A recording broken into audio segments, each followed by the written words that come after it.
Karena semua punya cerita. Hai, assalamualaikum warahmatullahi wabarakatuh pemirsa. Senang sekali hari ini Linsa kembali hadir tentunya dalam acara Cerita Api, karena semua punya cerita. Nah pemirsa, seperti biasa Cerita Api menghadirkan orang-orang yang luar biasa nih. Nah kali ini Linsa ditemani oleh pemuda milenial berprestasi. Wow, apalagi yang kurang? Tampan mungkin, boleh. Saya sudah bersama dengan Kak Diandra Fajriansyah Aziz. Halo Kak. Saya manggilnya apa nih? Andra Kak. Andra. Ya. Oke, Andra. Untuk informasi bahwa Andra ini baru saja dinobatkan sebagai Duta Wisata Indonesia 2022. Wow. Keren banget nih. Untuk di Kota Kendari sendiri, Andra ini merupakan salah satu duta ya. Iya. Karena di Kota Kendari sudah banyak duta-duta ini ya.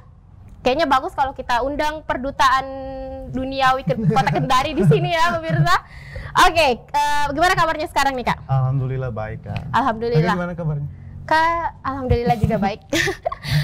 Apa kesibukannya sih sekarang Kak? Sekarang sih masih kembali lagi back to basic, jadi mahasiswa Kak. Mahasiswa? Semester berapa kalau Semester tahu? 7. Semester 7. Wow, semester akhir ya. Semangat ya. Kalau boleh tahu jurusan apa sih Kak? Jurusan hukum Kak, di Fakultas Hukum Universitas Loleo. Oke. Saya mau tanya nih, kebetulan kita hari ini akan membahas tentang peran Duta Wisata untuk mengenalkan wisata Sulawesi Tenggara nih. Nah, sejak kapan sih Kak? Terus bagaimana sih bisa tergabung menjadi Duta Wisata nih? Sebenarnya masuk di Duta Wisata itu pertama seleksi di tingkat kabupaten sih Kak. Iya. Lalu maju ke provinsi tentunya dari berbagai macam jenis tahap seleksi Kak, sehingga terpilih menjadi Duta Wisata. Oke, Ya. ada berapa sih saingannya nih kemarin? Kemarin kalau di provinsi 17 kabupaten kota, kalau di nasional hampir 20 provinsi Kak. Berarti seleksinya di provinsi dulu, terus menang Ya. di provinsi langsung ke Nasional. Oke, sebelum kita membahas lebih lanjut, apa sih peran Duta Wisata? Sebenarnya Duta Wisata itu orang-orang pada tahunya promosi pariwisata ya Kak. Padahal sebenarnya Duta Wisata itu merupakan generasi muda yang mau berkontribusi dalam pengembangan sumber daya manusia di Provinsi Sulawesi Tenggara. Salah satunya kami kemarin Duta Wisata fokus untuk kemajuan sektor ekonomi dengan cara UMKM. UMKM. Ya, UMKM dengan memaksimalkan penggunaan produk lokal Kak, seperti itu. Oke, boleh ceritain dong Kak, gimana sih proses awal pendaftaran nih? Siapa tahu ada lagi pemirsa di luar sana yang ingin mendaftar next Duta Wisata 2023. Boleh nih diceritain gimana sih, apakah kita harus ada link pendaftaran, ada apa, boleh dong Kak? Mungkin sebelumnya teman-teman belum tahu ya kalau tahun depan itu pemilihan Duta Wisata Indonesia di Sulawesi Tenggara. Jadi pemilihan nasional ya. Pemilihan nasionalnya nanti di Sulawesi Tenggara. Ya, di Sulawesi Tenggara. Keren. Jadi untuk tahap seleksinya tentunya pertama seleksi di tingkat kabupaten. Iya. Yang berhak dan juara 1 di tingkat kabupaten bisa mewakili kabupatennya dalam ajang provinsi. Iya. Setelah menang di provinsi tentunya mewakili nasional. Jadi tahapannya itu dari kabupaten, provinsi ke nasional. Kalau Kak Andra sendiri nih mewakili apa? Kalau saya sendiri dari Kolaka. Jadi kemarin itu ada ajang di Kolaka namanya Anamonguro Waipode. Apa? Anamonguro dan Waipode. Oh. Ya. Jadi Anamonguro itu pemuda, Waipode putri. Putri. Ya. Berarti Kakak sebagai yang Kolaka. Ya, wakili Kolaka di tingkat Duta provinsi Wisata kemarin ya. Iya, karena ini Kak Andra juga mewakili Kolaka, dan ada juga Kak Mutmaina ya? Ya, Kak Mutmaina dia sebagai perwakilan dari Kota Bau-Bau. Kota Bau-Bau, dan akhirnya masuk ke provinsi kemarin juara 1, alhamdulillah. Jadi kami ketemu dari Kolaka sebagai putranya dan putrinya dari Bau-Bau. Setelah terpilih di tingkat ini nih, Sulawesi Tenggara, gimana sih bagaimana langsung bisa mendaftar ke tingkat nasional? Apakah ada memang setelah tingkat provinsi, memang setelah itu langsung ada pendaftaran lagi untuk di tingkat nasional atau seperti apa? Jadi memang kemarin itu penyeleksiannya di tingkat provinsi itu bersifat audisi Kak. Audisi, jadi seleksinya memang 1 hari untuk persiapan ke nasional pada pemilihan Duta Wisata Indonesia. Jadi memang benar kalau kemarin seleksi itu diadakan khusus untuk ajang nasional di Duta Wisata. Karena ajang ini Mas sebenarnya sudah bekerja sama dari pihak Provinsi Sulawesi Tenggara dari tahun 2007 Kak kalau nggak salah ya. Jadi memang sudah banyak sekali perwakilan dari Sulawesi Tenggara yang berkompetisi di ajang ini, Duta Wisata Indonesia. Oke. Untuk sebelum menjadi Duta Wisata Indonesia 2022, Kak Andra dan Kak Mutmainah menjadi Duta Indonesia Wisata. Apa sih, bagaimana sih perasaannya Kak? Apakah wow, kayak wakili Sultra nih, kayak bangga banget. Apalagi kan kemarin masuk di media-media di Sulawesi Tenggara kayak wow, keren banget nih Sultra. Apalagi mau mengalahkan tuan rumah Kalimantan Utara nih. Iya benar sekali Kak. Jadi sebenarnya kemarin kita berdua sama Irne tuh betul-betul tidak sangka kalau bisa juara 1 karena banyak sekali provinsi yang punya potensi lebih mungkin dari kita. Tapi kemarin yang kami tonjolkan itu kami datang bukan untuk fokus menjadi juara. Tapi kami kemarin visi misi kami itu apa ya? Mau menyampaikan suara orang-orang di Sulawesi Tenggara yang benar-benar tidak pernah terdengar di nasional. Salah satunya kemarin itu yang disampaikan oleh pasangan saya bahwa dia ingin sekali membuat suatu destinasi wisata yang bisa didatangi sama kaum-kaum yang difabel dan disabilitas. Jadi mungkin karena program kami kemarin fokus kepada orang-orang yang berkebutuhan khusus, jadi mungkin itu salah satu hal yang menjadi poin mungkin lebih dari kita Kak, seperti itu. Bukan fokus di promosi saja. Kita mau tanya nih, seperti apa sih tesnya di provinsi apa dengan di nasional nih? Apakah beda atau mungkin nasional lebih panas lagi karena melawan provinsi-provinsi yang tadi kita bilang sudah terlalu wow sampai insecure padahal menang. Karena jujur sih kalau perbedaan antara provinsi dan nasional benar-benar atmosfernya beda sekali Kak. Apalagi di nasional itu ada salah satu seleksi yang tidak diadakan di provinsi, salah satunya tes tulis. Tes tulis dan tes wawasan kebangsaan. Jadi hal ini memang benar-benar kemarin tuh kayak kita belum disampaikan sebelum seleksi ke nasional, belum ada prepare. Jadi betul-betul ini mungkin salah satu tes yang menguras banyak sekali energi waktu itu karena kami apalagi kemarin kan seleksinya itu bukan per individu tapi per kelompok. Jadi saya dan pasangan saya itu betul-betul harus menyatukan pikiran sama pendapat kami tentang mosi yang kami hadapi kayak gitu sih Kak. Kayak gitu ya. Pasti sih kalau di ini pendaftaran seperti itu ada visi misi ya, visi misi yang dipegang. Apa sih kalau dari Kak Andra sendiri? Atau memang sekelompok satu visi misi? Kalau visi misi ada dua sih Kak, satu yang kami berpasangan dan individu. Kalau saya kemarin yang individu ingin mewujudkan destinasi wisata melalui kearifan lokal. Kearifan lokal. Yang memajukan potensi wisata. Oh seperti itu. Sebagai Duta Wisata Indonesia nih, apa sih potensi pariwisata yang terlihat di Kota Kendari atau mungkin di Sulawesi Tenggara yang bakal diobrak-abrik nih? Ya, jujur sih kalau Kota Kendari tentunya banyak sekali sih potensi wisata ya saat ini. Kalau saya sih jujur paling tertarik sama Masjid Al-Alam. Masjid Al-Alam. Ya, karena ini benar-benar ikon religi yang mungkin tidak semua wilayah di Indonesia punya, tapi Al-Alam ini salah satu ikon yang unik maksud saya di tengah laut. Dan ini benar-benar dapat menjadi salah satu potensi wisata yang sangat besar, apalagi potensi wisata religi kayak gitu.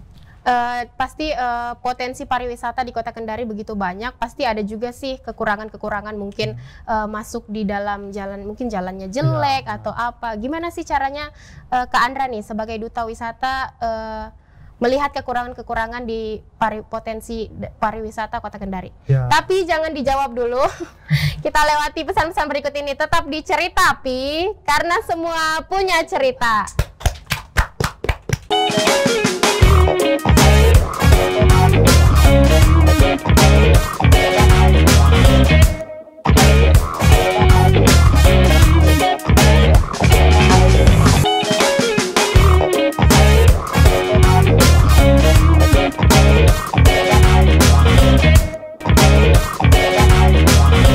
Ceritapi karena semua punya cerita. Nah pemirsa, kembali lagi nih, kita sudah berada di Ceritapi karena semua punya cerita. Oke, masih dengan Kak Andra di sini kita akan membahas lebih dalam lagi nih tentang wisata Sulawesi Tenggara. atau wisata Indonesia. Iya. Oke. Kita lanjut ke pertanyaan sebelumnya tadi Kak. Gimana sih caranya Kakak nih sebagai duta wisata yang terpilih melihat kekurangan potensi di Indonesia atau bahkan di Sultra nih? Iya benar sekali Kak, sebenarnya memang betul tadi Kak yang kita bilang bahwa sebenarnya potensi wisata di Indonesia itu sangat luas, apalagi di Kota Kendari atau Sulawesi Tenggara, tapi masih banyak kekurangannya pada mungkin akses menuju ke destinasi wisata, jalan. Nah untuk dari itu Duta Wisata hadir sebenarnya untuk menyampaikan kepada pemerintah daerah setempat bahwa bukan hanya promosi pariwisata saat ini yang kita butuhkan, tapi 3A, amenitas, atraksi, dan aksesibilitas yang menjadi penunjang utama destinasi wisata. Karena sebenarnya yang menjadi first impression turis kalau ke kampung kita, ke daerah kita, pasti akses jalan. Dari bandara gimana menuju ke destinasi wisata, apakah sudah ada akses. Jadi yang seperti yang saya bilang tadi, yang menjadi utama itu Duta Wisata harus turut berkontribusi langsung dalam memberikan ide kepada pemerintah daerah setempat apa yang harus kita lakukan dalam mengembangkan destinasi wisata ini, seperti itu. Seperti itu. Oke, kalau untuk kan Kakak nih terpilih sebagai Duta Wisata Indonesia 2022. Pasti ada kepercayaan yang diberikan oleh pemerintah ya, pemerintah pariwisata, Kementerian Pariwisata terhadap Duta Wisata Indonesia untuk potensi pariwisata di Indonesia nih. Kira-kira apa sih yang bakal dilakuin ke depannya? Tentunya saat ini banyak sekali hal yang ingin kami lakukan. Salah satunya tentunya promosi pariwisata. Promosi pariwisata. Iya, promosi pariwisata, karena apalagi di 2023 kita akan menghadapi resesi. Iya, resesi. Yang menjadi topik utama kami kemarin di nasional, sebenarnya destinasi wisata atau pariwisata di satu daerah itu berdampak, impact-nya sangat luas atau bias. Ketika destinasi wisata maju di satu daerah, maka bidang yang lain akan terkena dampaknya juga. Kalau destinasi wisata maju, ekonomi akan maju. Iya. Kalau ekonomi maju, pendidikan akan maju. Jadi sebenarnya promosi itu hal yang penting, tapi harus ditekankan bahwa promosi bukan hal yang utama juga. Harus kita persiapkan juga yang tadi 3A, atraksi, amenitas, dan aksesibilitas dalam menuju destinasi wisata. Jadi itu sih promosi pariwisata dan berbenah destinasi wisata. Oke. Nah tadi Kak Andra sudah sempat menyinggung nih pada pemilihan Duta Wisata Indonesia, kita membahas tentang disabilitas ya. Itu gimana sih Kak bisa disangkut pautkan antara disabilitas sama pemilihan Duta Wisata Indonesia sehingga terpercaya untuk terpilih nih? Ya, jadi kemarin pada saat sesi wawancara kami itu ditanya apa yang kamu mau lakukan kalau sudah terpilih dan apa yang kamu sudah lakukan. Jadi kemarin itu saya dan pasangan saya bilang ke juri bahwa kami punya ide yang kami ingin lakukan melalui platform ini. Yaitu kami ingin mewujudkan destinasi wisata ramah kepada semua orang, karena penyandang disabilitas saat ini juga tentunya pasti butuh yang namanya destinasi wisata. Dan hal inilah yang menjadi tujuan utama kami kemarin ke nasional, karena banyak sekali hal di luar sana, orang-orang mungkin tidak tahu bahwa banyak sekali kekurangan destinasi wisata di Indonesia saat ini tidak menyediakan tempat bagi penyandang disabilitas. Jadi hal inilah yang menjadi tujuan utama kami untuk ke nasional kemarin, bahwa pemerintah harus menyiapkan akses, harus menyiapkan sarana dan prasarana bagi penyandang disabilitas, karena semua orang berhak untuk menghadiri dan menikmati destinasi wisata di daerah kita. Wow, ini sangat jarang ya, sangat jarang ada apa ya, seperti visi misi yang seperti itu, karena lebih mengutamakan ke disabilitas, karena biasa kan yang lebih umum saja ya. Makanya kenapa Sultra terpilih, karena ide yang beda dari yang lain nih. Bahkan belum ada yang seperti itu. Oke, dari Duta Wisata Indonesia, bagaimana sih kalian caranya memajukan dan mengembangkan potensi wisata yang ada di Indonesia nih? Indonesia sebenarnya memiliki potensi wisata yang luar biasa sekali, Kak. Iya. Bukan hanya laut, gunung, semuanya. Bahkan saat ini pemerintah sedang fokus mengembangkan potensi destinasi wisata buatan di masing-masing daerah kabupaten kota di Sulawesi Tenggara. Sebenarnya menjadi Duta Wisata Indonesia itu, sekali lagi saya bilang, bukan hanya promosi, bukan hanya jadi pagar pada saat event-event, tapi tentunya juga Duta Wisata itu hadir untuk berkontribusi langsung, memberikan ide dan mampu untuk mengevaluasi apa saja yang telah dilakukan di objek wisata. Kemarin pada saat di nasional juga salah satu hal yang kami tekankan itu bukan fokus di objek wisata tapi juga fokus pengembangan produk lokal UMKM. Salah satunya di Kolaka itu sudah banyak sekali produk lokal yang sudah dibuat, dan hal ini juga yang menjadi daya tarik wisatawan datang ke suatu daerah bukan karena objek wisata saja, tapi karena produk-produknya seperti itu. Oke, karena pariwisata ini bukan hanya dilihat dari pemandangannya saja, tapi mungkin apa yang dibuat oleh provinsi itu sendiri, UMKM-nya, makanan khasnya apa sih, itu masuk di pariwisata ya? Iya benar. Salah satunya juga itu tradisi seperti di Kolaka ada Monahundau, Moesehewonua yang diadakan tiap tahun. Jadi hal ini tentunya sangat unik karena seperti di Bali juga ada event tarik kecak, makanya banyak turis datang di sana. Jadi kita itu sebenarnya bukan hanya menjual destinasi wisata, tapi tradisi, adat, dan budaya kita yang ada di Sulawesi Tenggara. Jadi para wisatawan bisa datang. Salah satunya kemarin yang menjadi tujuan utama diadakan Duta Wisata Indonesia itu untuk memberikan penyajian budaya kepada para turis asing sehingga mau datang ke Indonesia, seperti itu. Oke, seperti itu. Kemarin juga saya sempat lihat nih Kak Andra dan Kak Irna pas di malam puncak memakai baju pakaian dari Muna. Kenapa memilih pakaian dari Muna? Karena jujur saat ini di Sulawesi Tenggara suku Muna merupakan salah satu suku yang benar-benar memiliki kekayaan budaya. Suku Muna, kemarin kami menggunakan etnis Muna, baju adat Muna, karena baju adat Muna itu sangat unik tentunya dengan motif yang sangat luar biasa. Kemarin saya menggunakan balahadada dan pasangan saya Kabantapi. Apa sih itu balahadada dan Kabantapi? Balahadada itu nama baju adat untuk pria, Kabantapi untuk wanita. Jadi kemarin itu warna kuning dan biru yang melambangkan kalau kuning itu merupakan salah satu energi yang positif dan sangat riang, dan apalagi di warna kuning itu melambangkan bahwa suku Muna memiliki kekayaan alam yang sangat luar biasa, dan warna biru merupakan gambaran bahwa suku Muna memiliki potensi bawah laut yang sangat luar biasa dan dikelilingi oleh lautan. Oke, seperti itu. Berapa hari nih Kak kemarin di mana? Di Kalimantan Utara ya? Di Kalimantan Utara, di Tarakan. Tarakan. Ya. Berapa hari sih Kak kemarin? Kemarin 8 hari ya. Oh, hampir 8 hari. Biasa seperti begitu duta-duta ini ada sih, ada tidak yang kayak seperti karantina apa-apa? Iya, ada karantina Kak kemarin.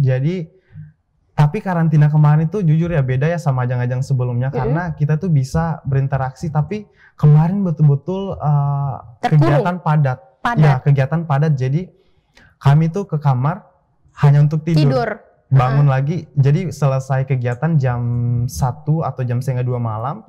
Setelah itu bangun lagi jam 5 pagi, langsung beraktivitas seperti itu sih Kak. Seperti itu. Kak Andra nih, sebagai duta wisata yang terpilih, seperti apa sih pariwisata di Sultra? Kalian lihatnya itu seperti apa? Kayak mungkin ada hal-hal yang perlu ingin dibangun, ingin dikembangkan lagi selain alam tadi nih. Ya, tentunya ada banyak sekali sih Kak potensi wisata. Kemarin juga yang menjadi salah satu hal itu Pulau Malaha di Kolaka, dan juga salah satu program pemerintah saat ini tuh Seven Wonders. Ya, Seven Wonders itu merupakan salah satu upaya pemerintah dalam memaksimalkan potensi wisata. Yaitu kan saat ini Sulawesi Tenggara sedang fokus di Wakatobi. Iya, Wakatobi. Jadi Seven Wonders ini tuh hadir untuk menunjang Wakatobi. Jadi supaya para turis itu tidak hanya datang ke Sultra, hanya datang tuh ke Wakatobi tok saja. Tapi ada banyak sekali seperti Malaha, ada juga di Al-Alam, wisata religi, wisata kuliner juga banyak seperti itu Kak. Jadi benar-benar bahwa Sulawesi Tenggara saat ini sedang gencar promosi pariwisata dan pengembangan destinasi wisata. Salah satunya juga itu di Labengki. Saat ini hari ini lagi ada festival Labengki. Iya. Ya, jadi benar-benar bahwa Dinas Pariwisata Sulawesi Tenggara sedang berupaya untuk mengembangkan destinasi wisata demi kemajuan ekonomi. Untuk di Sulawesi Tenggara nih, apa sih yang masuk di dalam pariwisata Sulawesi Tenggara? Misalnya UMKM-nya ada makanan khas apa gitu? Ya, salah satunya makanan khas Solaki Bagea. Bahagia. Ya, kue bahagia itu kemarin kami juga presentasikan di nasional sebagai produk unggulan UMKM di Sulawesi Tenggara di Tarakan kemarin, dan alhamdulillah rata-rata semuanya suka sama produk kue bahagia. Jadi kemarin dibagi-bagiin ya. Iya, dibagi-bagi jadi kayak saling tukar inilah produk. Oke, kita mau tanya nih, apa sih perbedaannya pariwisata Sultra dan provinsi yang lain nih? Oke. Jadi tentunya secara umumnya Indonesia pasti punya letak banyak geografisnya potensi, sama, potensinya juga sama. Tapi satu hal sih yang buat beda Sulawesi Tenggara saat ini, yaitu Wakatobi yang masuk 10 Bali baru. Banyak orang mungkin yang belum pernah berkunjung ke Wakatobi, tapi teman-teman semua harus tahu kalau Wakatobi itu punya kekayaan alam bawah laut yang sangat luar biasa. Bahkan sampai masuk di UNESCO Record kalau nggak salah, World Record, karena benar-benar bahwa hal inilah yang menjadi keunggulan kami. Sampai-sampai pemerintah pun membuat program Seven Wonders untuk kemajuan destinasi wisata. Karena orang-orang tuh kalau tahu Sulawesi Tenggara pasti ingatnya Wakatobi. Jadi benar-benar bahwa Wakatobi benar-benar saat ini sangat lagi mendunia saat ini. Jadi orang-orang asing tuh kalau naik kapal pesiar pasti singgah ke Wakatobi. Ya. Berarti kalian lebih ingin memajukan lagi potensi yang di Wakatobi nih. Wakatobi. Oke pemirsa, jangan kemana-mana, kita kembali lagi setelah ini, tetap di Ceritapi karena semua punya cerita.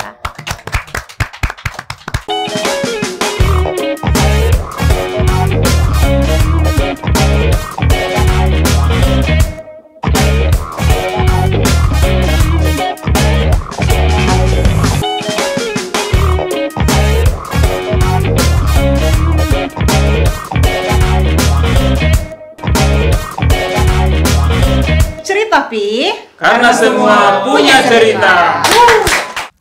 Selamat sore pemirsa, kembali lagi di Ceritapi karena semua punya cerita. Ya, kita masih bersama dengan Kak Andra nih, Duta Wisata Indonesia 2022. Wow. Kita mau tanya-tanya di segmen terakhir ini nih, kita mau tanya-tanya tentang objek wisata yang masuk di pariwisata Indonesia itu apa sih, Kak? Tentunya objek wisata itu sebenarnya ada berbagai macam jenis ya, Kak. Ada objek wisata alam, objek wisata kuliner, objek wisata budaya. Jadi tentunya saat ini di Indonesia ada banyak sekali objek wisata tentunya. Mungkin ini ya salah satu program Kementerian saat ini 10 Bali baru. Mungkin yang belum banyak teman-teman yang tahu 10 Bali baru. Jadi saat ini Kementerian Republik Indonesia itu sedang mencanangkan 10 Bali baru destinasi wisata, di mana saat ini kan kita tahu kalau orang-orang turis asing tahunya Indonesia Bali. Jadi salah satu program itu Bali Baru, mewujudkan destinasi Bali baru dari Aceh sampai ke Papua.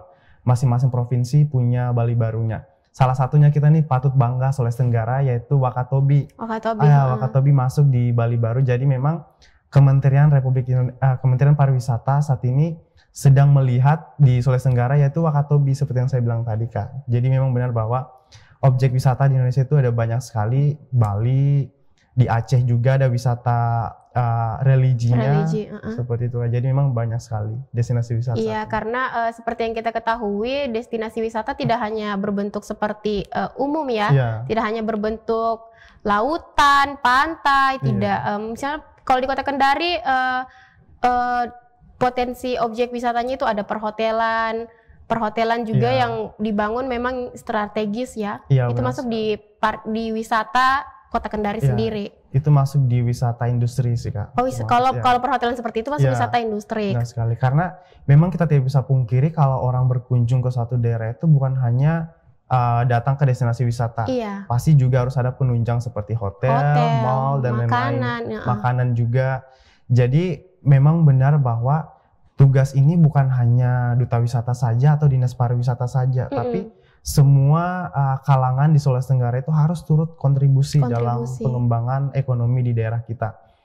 Salah satunya juga kemarin yang menjadi topik di nasional kemarin pada saat audisi itu, apa yang kamu siapkan di daerah kamu.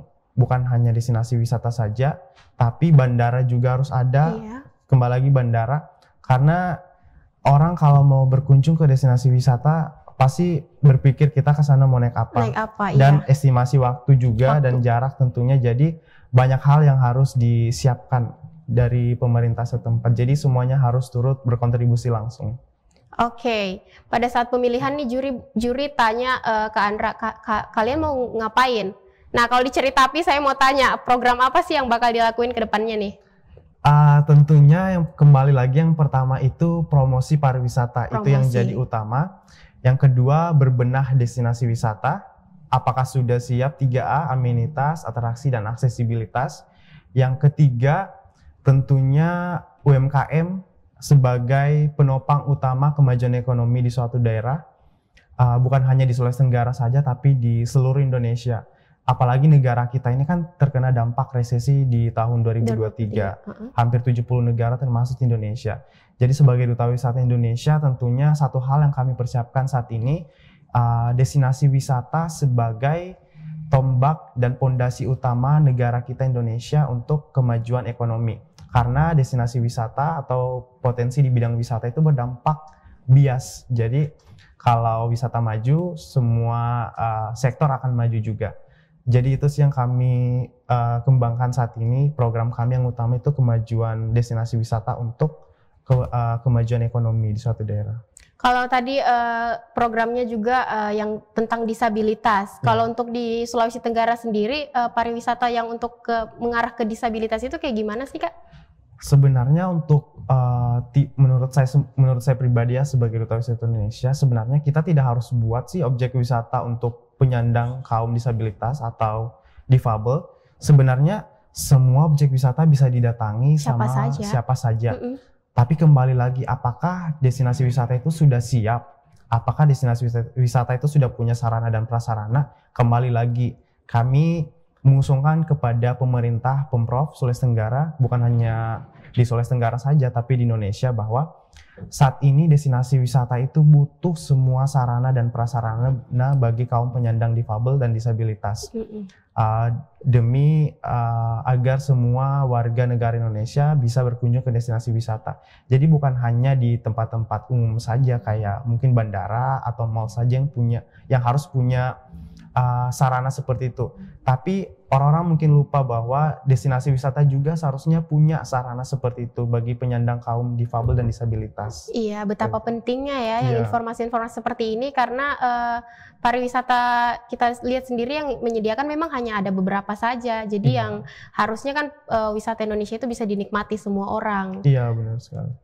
Untuk program pariwisata nasional nih, apa sih Kak? Karena kan statusnya sudah Duta Wisata Indonesia nih, bukan lagi Sultra. Jadi lebih ke mendunia, lebih ke Indonesia. Mungkin di provinsi apa sih programnya Kak? Oke, jadi sebenarnya program kami kemarin kami sudah bicarakan sama pasangan saya berdua. Jadi kami tuh punya salah satu program destinasi wisata Indonesia untuk dunia. Jadi kemarin itu rencana semoga terrealisasikan. Jadi kami tuh akan berkunjung ke beberapa provinsi di Indonesia untuk memajukan sektor pariwisata dan mengunjungi destinasi wisata. Karena jujur orang-orang tuh saat ini hanya tahu destinasi wisata yang memang besar di daerah itu sendiri, tapi ada beberapa kepingan-kepingan destinasi wisata yang tidak diketahui oleh orang-orang di luar sana. Salah satunya, saya ambil contoh di daerah kita, Kea-Kea di Kolaka. Orang-orang mungkin belum tahu, padahal itu sungai yang benar-benar potensi wisatanya sangat luas dan orang-orang mungkin tidak tahu kalau itu destinasi wisata buatan juga di Kea-Kea. Di Aceh juga ada destinasi wisata religi, di Jakarta juga ada banyak sekali destinasi budaya dan industrial, di Jogja juga destinasi budaya. Jadi memang benar bahwa Duta Wisata Indonesia hadir untuk memberikan ide dan saran kepada seluruh pemerintah di provinsi maupun di kabupaten bahwa sekali lagi kami tekankan bukan hanya Duta Wisata saja yang bekerja, bukan hanya Duta Wisata saja yang semua mau turut berkontribusi, tapi kami juga butuh support dari teman-teman semua bahwa sebenarnya mungkin orang-orang belum tahu ya kalau Duta Wisata itu bukan hanya satu orang saja, semua orang itu Duta Wisata bagi daerahnya sendiri. Karena kalau kita berkunjung ke daerah luar atau mungkin luar negeri, orang-orang itu akan tanya yang pertama, apa apa makanan yang khas di tempat kamu, Iya. tempat yang bisa paling bagus. diajak Ya. jalan-jalan nih. Ya betul sekali. Jadi emang benar bahwa semua orang duta wisata bagi daerahnya masing-masing, dan semua orang itu wajah bagi daerahnya masing-masing sih. Oke, kalau ya keren sih karena pariwisata Indonesia memang sekarang lagi hot-hotnya ya, apalagi ada program baru yang dibuat 10 Bali baru. 10 Bali Jadi kita akan melihat Bali, tidak hanya kita harus pergi ke Bali ya. Bukan hanya ke Bali, padahal banyak sekali potensi wisata kayak Labengki. Labengki. Banyak sekali. Oke, secara personal nih Andra, apa sih yang disiapkan untuk Duta Wisata Indonesia 2022? Saat ini tentunya yang kami persiapkan itu yang pertama kesiapan mental dan fisik, siap mau turut berkontribusi, dan juga tentunya saat ini yang kami persiapkan itu program kami yang tadi saya sudah jabarkan sebelumnya, dan juga tentunya dukungan dari pemerintah Provinsi Sulawesi Tenggara dan seluruh elemen masyarakat di Sulawesi Tenggara dan di Indonesia juga, bahwa sebenarnya kembali lagi tadi bahwa kami tuh butuh dukungan dari semua rekan-rekan di luar sana bahwa untuk mempromosikan pariwisata, karena satu medsos saja kalau dipromosikan bisa insight-nya bisa kena ke semua wilayah atau luar negeri. Jadi kami tuh saat ini butuh dukungan teman-teman semua untuk bisa sama-sama turut berkontribusi dalam pengembangan pariwisata di Indonesia saat ini. Oke, keren. Saya juga sempat lihat beberapa ada di Instagram akun-akun memang yang dibuat untuk mempromosikan pariwisata di Sultra. Jadi orang tuh bisa lihat dari informasi-informasi ini di mana, saya mau ke sini dong. Jadi bisa lihat di situ ya. Iya, benar sekali. Dan juga mungkin buat teman-teman di rumah belum tahu, ada salah satu hal yang kemarin juga di nasional kami diedukasi sama Kemenkraf Pariwisata Republik Indonesia. Salah satunya itu kalau ke destinasi wisata yang hanya bisa diambil foto dan yang ditinggalkan hanya jejak kaki. Jadi maksudnya kalau ke destinasi wisata jangan buang sampah sembarangan. Iya. Jadi hanya boleh ambil foto dan meninggalkan jejak gitu saja. Jadi apalagi Jadi karena kemarin saya juga sempat lihat ada di Bombana ya, ini yang baru tuh, wisata yang baru tapi bagus, ada danau-danau di tengah tapi banyak sampah. Jadi para pengunjung itu datang kemah, tapi ya seperti itu lagi, kita kembali bermasalah lagi ke sampah nih. Iya, kembali lagi ke sampah. Jadi salah satu juga spot yang paling saya suka di Bombana itu Padang Pajonga. Iya, Padang Pajonga. Ya. Saya pernah ke situ tapi jujur ya memang benar bahwa banyak sekali sampah. Ya itu, jadi memang salah satu juga kemarin yang menjadi program kami edukasi tentang sampah. Jadi memang benar bahwa kita harus kembali lagi ke human-nya. Jadi memang betul bahwa edukasi itu sangat penting. Percuma kalau kita punya destinasi wisata kalau plastik di mana-mana, sampah di mana-mana, sangat disayangkan sih. Apalagi Padang Pajongang itu sangat jujur luar biasa sekali, apalagi viral-viralnya. Happening. Jadi sangat disayangkan nih kalau pariwisata kita. Saya juga kemarin sempat lihat di Kota Bau-Bau, di Pantai Nirwana. Kota Bau-Bau kan sekarang memang lagi rame-ramenya karena ada kegiatan Porprov. Di Pantai Nirwana penuh, jadi sepanjang pantai itu sampah. Jadi kayak sangat disayangkan nih pariwisata yang sudah terkenal di Sultra sendiri kebanyakan sampah. Ya, kemarin betul juga sih di Bau-Bau ya. Salah satunya itu juga di Benteng Keraton. Kemarin saya pernah ke sana itu, padahal Benteng Keraton ini kan salah satu benteng terluas di dunia dan juga kembali lagi sampah di mana-mana. Jadi benar bahwa ini sebenarnya bukan tugas duta wisata saja, tapi tugas semua orang kayak gini. Bagaimana orang mau datang ke destinasi wisata kita kalau kita saja sendiri tidak bisa merawatnya kayak kita gitu. Harus sadarkan diri sendiri betapa pentingnya sih kebersihan. Oke, kalau dari Kak Andra nih, apa sih pesannya untuk masyarakat di luar sana tentang pariwisata Sultra atau di Indonesia deh? Jadi buat teman-teman semua, negara kita Indonesia saat ini akan menghadapi resesi di 2023. Jadi saya harap semua teman-teman di luar sana bisa turut berkontribusi langsung dalam pengembangan, pengoptimalan, dan penjagaan potensi wisata. bukan hanya menjaga destinasi wisata saja, tapi memajukan sektor pariwisata itu juga.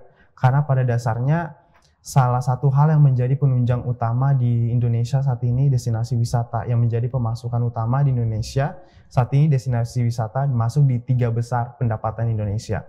Jadi kita semua harus tahu kalau benar-benar generasi muda saat ini harus turut berkontribusi langsung dalam pengembangan potensi wisata. So, mari sama-sama kita memajukan potensi wisata di daerah kita masing-masing.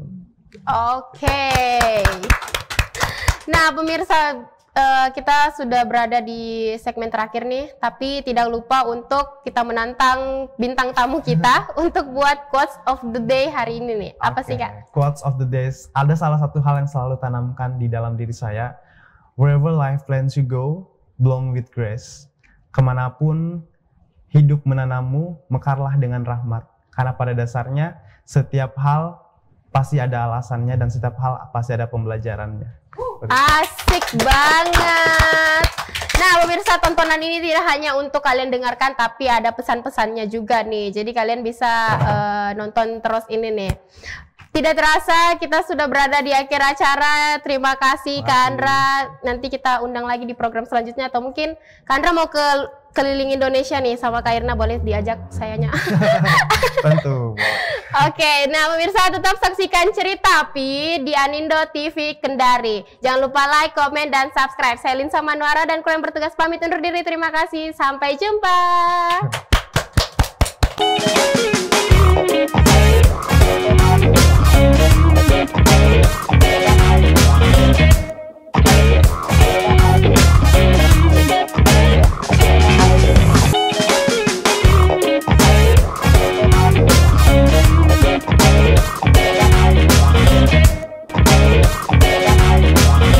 Cerita Pi, karena semua punya cerita.